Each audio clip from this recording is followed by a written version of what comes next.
Hi everyone, it's Mrs. Griffin with the Unit 6 Lesson 10 video where we're going to talk about sine and cosine of complements, complementary angles. So when we look at this particular triangle where we have two angles, P and Q, if we were to find the sine, cosine, and tangent for each one of them, we would follow SOHCAHTOA and write a fraction. Remember, if I'm asking for sine, cosine, or tangent, I actually leave the word there, I'm asking for the fraction.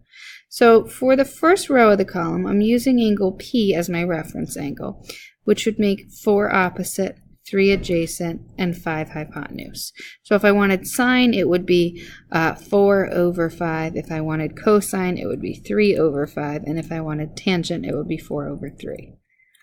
Okay. If I then went to figure everything out based on the 36.8 degree angle, then I'm using 3 as the opposite, 4 is the adjacent, and the hypotenuse will stay the hypotenuse. So what happens is when I use the 36.8, I'm adjusting which point of view I'm coming from on the triangle. Because of that, now sine is 3 over 5, cosine is 4 over 5, and tangent is 3 over 4. And there are a couple relationships we want to notice. I want you to realize that sine and cosine effectively switch places when we switch which angle we're talking about because we've changed our point of reference.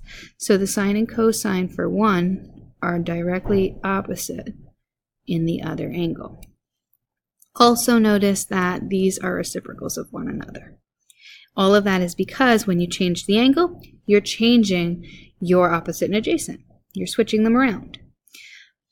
Also notice that P and Q have a sum of 90 degrees. That's where the idea of complements comes from. Complementary angles add up to equal 90 degrees. All right, so now let's take that away from specific numbers and go to a general table and turn this into a rule. So if I have a random triangle, right triangle, and I have an alpha and a beta for my angles, and the sides are labeled like Pythag, A, B, and C, I'm going to know across from alpha is A, across from beta is B, and therefore if I'm going to do everything from alpha, A is the opposite, B is the adjacent, and C is the hypotenuse. So for the sine for alpha, the opposite over the hypotenuse would be A over C. The cosine for alpha would be B over C, the adjacent over the hypotenuse. When I then change my point of view to go from the other angle, then B becomes the opposite and A becomes the adjacent. So the sine for beta would be B over C, and the cosine for beta would be A over C. I want you to again notice that the sine and cosine switch places when we change which angles we're talking about. Okay. Also, let's change this into a rule now. If alpha and beta are in the same right triangle, then they have to add to 90. Okay, if that's true and we're talking about two angles that add to 90, they're in the same right triangle, then the sine for alpha is equal to the cosine for beta. And the sine for beta is equal to the cosine for alpha. Okay, so the theorem says that A and B or alpha and beta are complements if and only if, meaning this works both ways, the sine from one of them is equal to the cosine from the other. So what we're saying is if we have two angles that add up to 90, then their sine and cosine are equal. And if they have equal cosines and sines, then they have to add up to 90, the two angles. And this is what I was just saying. Okay, so this is the layman's term version of that rule. And again, it works vice versa. All right, so let's apply some examples. If I have the cosine of 35, it will equal the sine of the complement, meaning I could take that 35 away from 90 because angles add up to 90 if they're complements. And so what I would have is the sine of 55. Okay, another way you could see that, which of the following is false? If you're talking about a sine equaling a cosine, then the angles must add to 90. So the ones that don't are choice B. Those angles only add up to 60. Another way to say that is to actually ask you to figure out some of the angles. So notice, if your sine and cosine are equal, then that means your angles will add up to equal 90 degrees. And when you solve that, you'll get 65 degrees for theta. If your sine and cosine are equal, then the angles will add up to 90. And it's a very straightforward rule that people tend to forget and make a lot of silly mistakes with. If sine and cosine are equal, then the angles will add to 90.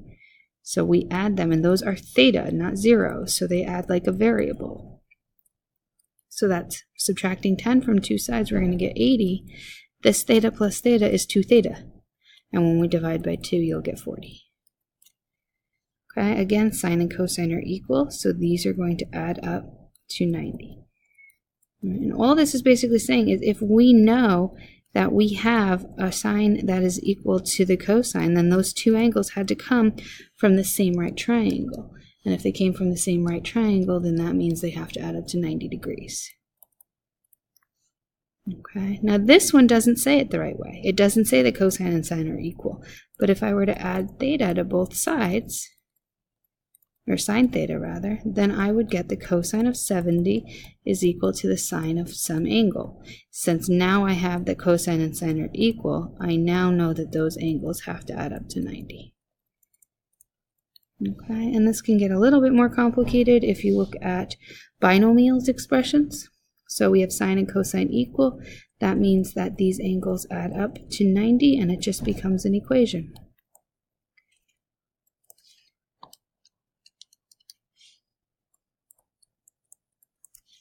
And notice I'm using x as a variable here, even though it's angles, that's okay.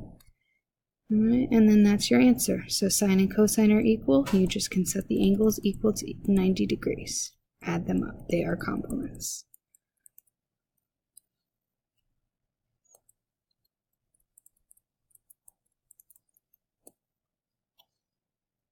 If sine and cosine are equal, then these have to add up to 90. And it is, like I said, a very straightforward rule. It doesn't change all that much, but they can ask it a lot of different ways. If sine and cosine are equal, then they add up to 90. You can change both of these fractions into decimals, or they're actually both over 2, so it's pretty easy to add them together. 6x over 2 equals, and when you do minus 12 on both sides, you'll get 78. And then divide here, that's 3x equals 78. And so when we divide by 3, we get 26. Okay. For what angle measurement must sine and cosine have the same value? So basically, if we had a single angle, then what they're saying is the sine of that angle and its cosine are equal to one another. How would that work? And that would be if these both were the same and added to 90, they would have to be 45-degree angles. Okay, so a single angle. All right, and then finally it says use the calculator to give the sine of theta. Give your answer to the nearest 10,000th of a degree. So what they're really asking you to do is go typing in sine 0 and just figuring out what the decimal is. So sine of 0 is 0. And then you're going through and doing each one. Sine of 10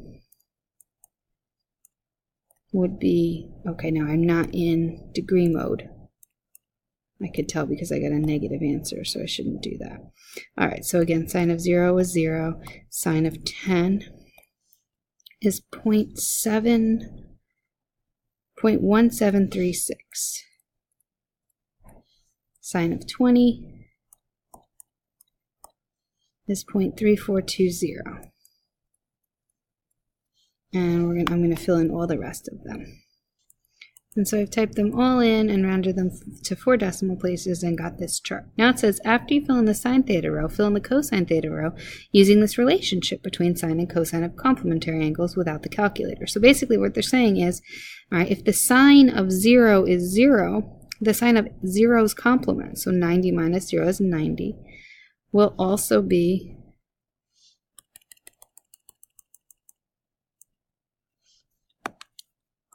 0. The sine of 10 is 0.1736. That will equal the cosine of its complement, 80, because 10 and 80 add to 90. 20 and 70 add to 90, so 20 and 70 will have equal sines and cosines. And so I can work the other way too. I'll know that 90 and 0 add to 90, so their sines and cosines are the same, and here as well. And so what you can see is that when you look at the sine and cosine of numbers that add to 90, they are the same.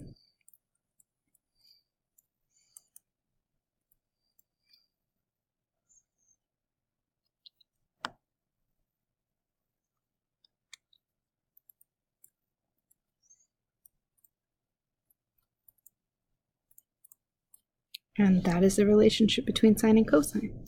Now the Regents will ask this a few different ways. I've put together some of the Regents questions that have come up. So you can see in this one, triangle ABC sees the 90. If sine of A is 3/5, then what's the cosine of B?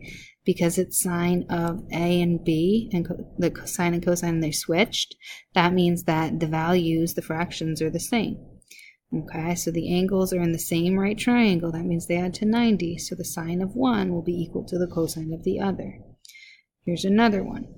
In the accompanying diagram of a right triangle, they give you a bunch of lengths, and then they say sine of B is equal to which? All right, sine for B would be the same as cosine for A. And you don't even need to fill in anything to figure that out, because that's the rule. In a right triangle, the sine of angle A will always equal the cosine of angle B. All right, here's another one. In this triangle below, C is 90, which equation is always true? The sine of one will equal the cosine of the other. You can see this comes up in asking in a bunch of different ways. Which equation is always equivalent to sine of x? Well, it would be cosine of its complement, which means you're taking that x, whatever it is, away from 90, and it would be A. All right, here's another one. The complement of B is A. Which statement is always true? Sine of A will equal cosine of B. You can see it comes up in many different ways. All right, and then this one, we would figure out if they added to 90, what that would be. So 90 minus 73 would give you a 17, and then you'd have to explain using the rule that because these have the sine of one equal to the cosine of the other, they have to be complements. Here's another one. If we know the cosine of one, what's the sine of the other? It'd be the same. And another one. If cosine of B is equal to 5/13 and C is the right angle, then A is the other acute one. So cosine of B will equal sine of A. Another one we have. All right, this is a lot like what we were doing. If it's sine equal to cosine, then these angles will add to 90. And you could set that up and solve it. Similar idea here, because it's sine equal to cosine, these would add to 90. And then another one that came up very similar to that. And if you wanted to try those, you could go back and pause them. The answers to those would be choices D, A, and B. All right, I will see you in class.